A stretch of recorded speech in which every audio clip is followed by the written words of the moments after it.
I won't be diving any of Cave Country's more popular underwater caves in the immediate future, and most likely, neither will you. As of today, the only North Florida dive sites not closed by flooding were Devil's Den, Blue Grotto, Paradise Spring, and Rainbow River. Ginnie Springs, on the other hand, is closed at the moment. Birds Underwater in Crystal River reports that they're back in business as of Wednesday, and that the manatees are doing just fine. As should come as no surprise, we have Hurricane Irma to thank for all of this. As of Sunday night, the eye of the storm was projected to travel up the west coast of the state. Hurricanes, however, never pay attention to the Weather Channel, and, at the last minute, Irma decided to pass right over Cave Country instead. Not that it would have mattered. No matter where the hurricane wound up going, a storm the size of Irma was destined to blanket the entire state with an unprecedented amount of rain. One of the areas most affected was the headwaters region of the Santa Fe River, and all of the water is now funneling down the river in the form of a massive flood. I have several customers in this area, and all have been affected by the flooding. I decided to devote yesterday to surveying the flood's impact on these businesses and the places we dive.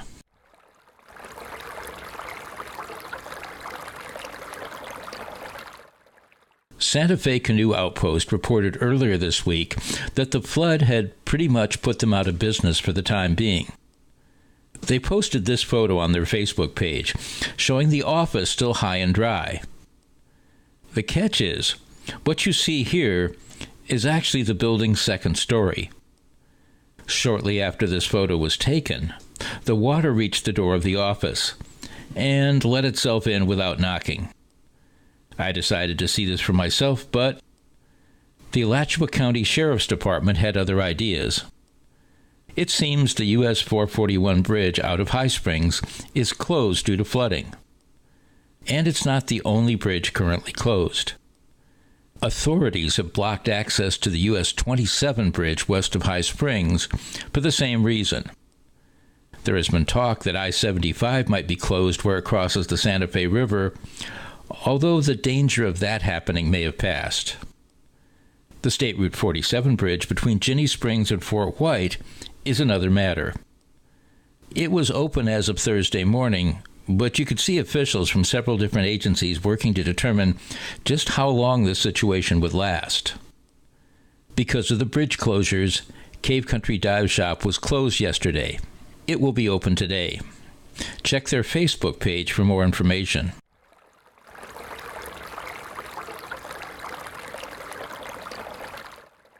Taylor Ray at Ginnie Springs posted Wednesday that the park would be closed through at least Monday of the coming week. She included a few interesting photos with the post, so I decided to stop by and get some once-in-a-lifetime video footage as well. This is what greets you at the gate. I ran into several FWC officers who were using Ginnie as a staging area and launching ramp because, well, as we saw during the hurricane, some folks are just too stupid to stay off the water in these kinds of conditions. This is what the Ginnie bathhouse looks like at the moment. The road leading to the bathhouse makes a very serviceable launching ramp for rescue craft. The good news is that as soon as the water starts to drop, it does so quickly, and the staff has years of practice getting the park back up and running in no time at all. For the latest news on when Ginnie will reopen, you can check their website and Facebook page.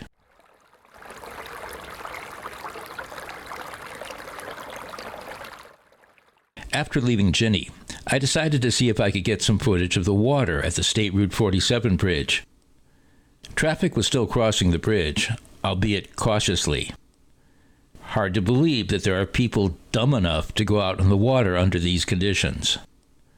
I also checked out the US 129 bridge further downstream. The water was up, but nowhere near as high as it was at State Route 47. This will change, however, as the crest of the flood continues to move toward the Suwannee River. One of my past students who works at Ginnie Springs told me that the Suwannee River had come up several feet in Branford, but nothing at all like what was happening on the Santa Fe. Those of you who have been cave diving as long as I have may remember Ivy Park in Branford as the site of the old Branford Dive Center. Adjacent to where the dive center used to be is Branford Spring. It's flooded, a fact that's of little consequence given that the cave there is way too small and too tight to merit serious consideration by most divers. The flooding did, however, serve as a harbinger of what I would find upriver.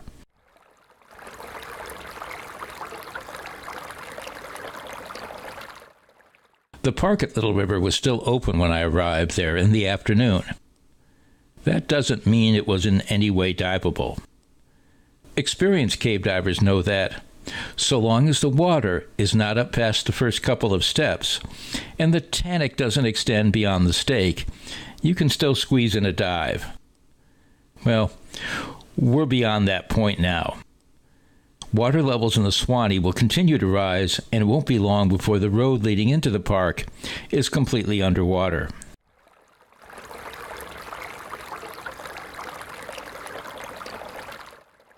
My next stop was Royal Spring, a site most divers aren't even aware of. There is a large basin there that instructors sometimes use for open water diver training. There is also a very small, very nasty cave there. I have vivid memories of a night back in 1998 when Bill Reneker, Rick Crawford, John Faircroft, Christina Zanato, and I were called to the scene because 2 open water divers had been seen entering the cave, but had not come out. I remember asking the group how many of us had actually dived the cave. It turned out that 3 of us had. I asked why they had done so and got the same answer I gave, which was, in case I had to do a recovery here. There's really no other reason to dive this cave. Because the spring is right on the Suwannee, it was no surprise that it had already flooded. That didn't stop people from using poor judgment. These are the same sort of folks whose bodies we pull out of underwater caves.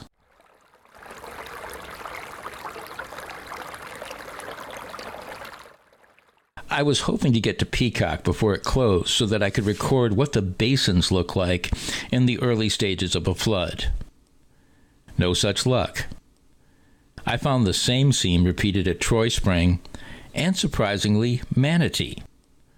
Manatee is usually the one site that doesn't flood.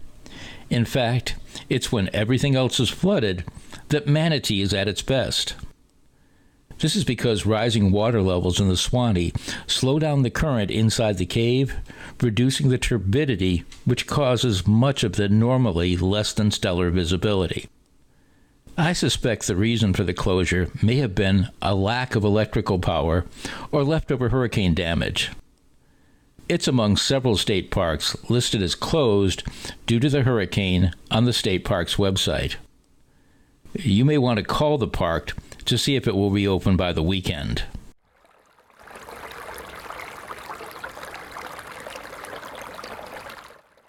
Both Devil's Den and Blue Grotto were largely unaffected by the storm.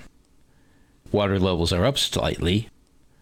Given how low they have been recently, that's a good thing. Many divers shy away from Devil's Den because the den doesn't allow back-mounted doubles, side mount, or rebreathers. And because, in the past 2 years, it seems to have been overrun by snorkelers.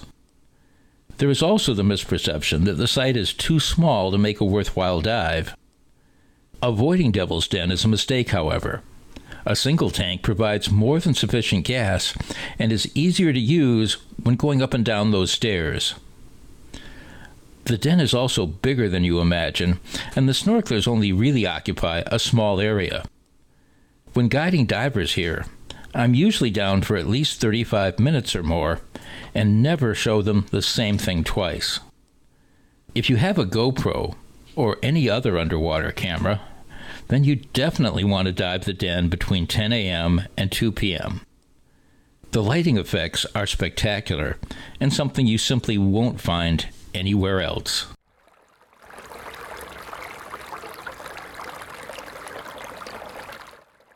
Blue Grotto has the benefit of being pretty much a divers-only site, offering good visibility regardless of the weather. It also has the distinction of having the only underwater cave in north central Florida that is open and accessible, given that Manatee may not be for a while. Given the fragile nature of the cave, it's available to certified cave divers on a guided basis only. For more information, visit bluegrottocave.com.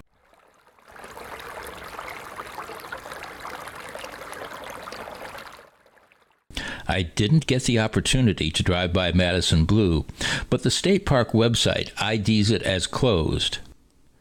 Given the flooding on the Suwannee, it's likely to be out of the running for a while. Paradise Spring is supposed to be open by this weekend, but you should call Kurt and Jennifer ahead of time to confirm this. Rainbow River should be largely unaffected by the hurricane. Call the Rainbow River Water Taxi to make sure KP Hole Park is open and that the water taxi can take you upriver. Finally, let's not forget our good buddy Ed Sorensen.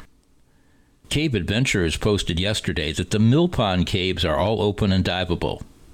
Hurricane? What hurricane?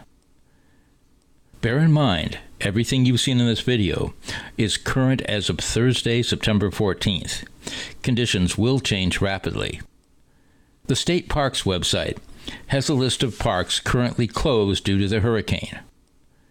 The best place to get updates on the status of commercially operated sites is on their Facebook pages. We hope this helps. Be sure to share this video with your friends on social media. You may save someone you know a long drive that only ends up in disappointment.